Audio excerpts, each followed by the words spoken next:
Group 2 అభ్యర్థులతో deputy CM Bhatti Vikramarka సమావేశమయ్యారు. December నెలాఖరులో DSC నిర్వహణ సాధ్యాసాధ్యాలపై అధికారులతో చర్చిస్తామన్నారు. విద్యా వ్యవస్థను సమూలంగా మార్చాలని వడివడిగా అడుగులు వేస్తున్నామని, పోటీ పరీక్షలకు సిద్ధమయ్యే వారి కోసం అంబేద్కర్ నాలెడ్జ్ సెంటర్లు ప్రారంభిస్తామన్నారు భట్టి విక్రమార్క.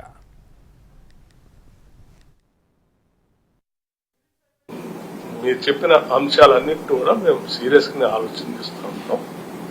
ఎప్పుడు ఏ సమస్య ఉన్నా కానీ నేను ఫైనల్గా మీకు చెప్పాను, విద్యార్థులుగా మీరు మాకు సంబంధించిన బిడ్డలు మా ఆస్తిగా మేము భావిస్తాం.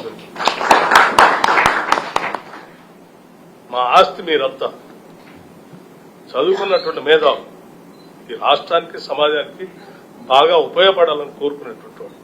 మీ మేధస్సు నిరుపయోగం అయితే అంతిమంగా నష్టపోయేది రాష్ట్రం. అలా పోకూడదనే మేము కోరుకుంటాం.